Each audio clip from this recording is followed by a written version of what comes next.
My wife and I built this house in 2000, and we have it's a Cape Cod, and we have two upstairs bedrooms. However, we never furnished them.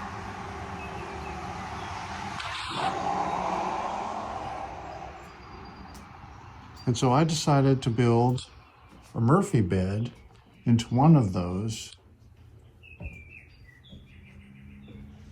in the upstairs bedroom. There's a full bath. And to the right is a small bedroom. Both bedrooms are small, 12 by 12. But it has a dormer on one side.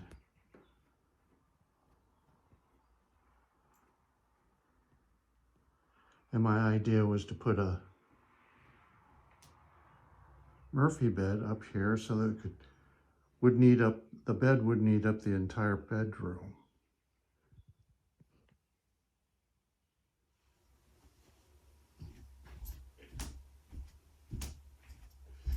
The idea of a Murphy bed is to build a cabinet that the bed would fold up into, then hiding the bed, giving us the space that the room has to offer until you want to go to bed at night.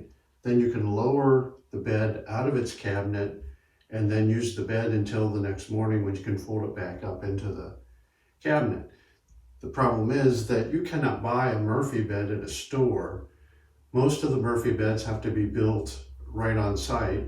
And so you buy a kit with the gears and information and the hardware, and then you have to build the cabinet around it. I purchased my hardware kit from Create-A-Bed, one of many Murphy bed hardware kits available on the market. This kit comes with very detailed written directions and helpful videos. The builder must purchase everything else it takes to build the cabinet and bed.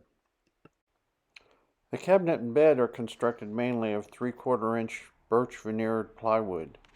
Some bed parts must be made of solid wood, and those in my project are made of poplar. The plans are straightforward, but there are areas where individual design elements can be added, such as the front of the cabinet and the headboard. I decided to paint the cabinet components with General Finishes milk paint, which produces a pretty unique finish. However, I wanted the bed to have a stained finish to both contrast bed structures from cabinet structures and to give the bed a more traditional look.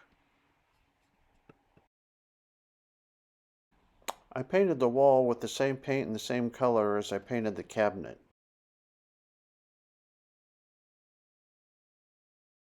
The construction design on the front of the cabinet is a callback to the shaker cabinet style of old. I tried to imagine a large utility pantry in the old Zor Hotel.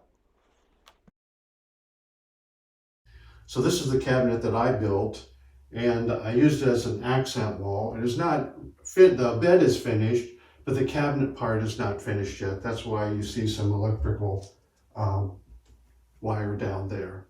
So in order to open the Murphy bed, simply grab a hold of a couple of the handles, pull it down. It has a leg stand that you open up.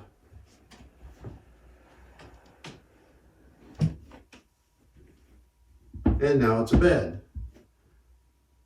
In this case, I put some things together that, of course, weren't in the kit, but it's going to have inside lights. It's going to have cabinets above it for storage. Over here, I intend to build a built-in bed stand with shelves and drawers on this side when it's done. I'll post that when I get it done. But this is what the bed itself looks like when it's pulled down. Has a faux headboard in the back. Then after you've slept in the morning, you just have to get the bedding so that it's inside the bed stand, and then you can simply pull the bed up. It's not heavy because it has springs that help pull it back up. now it's closed and ready for other uses during the day. That's a Murphy bed.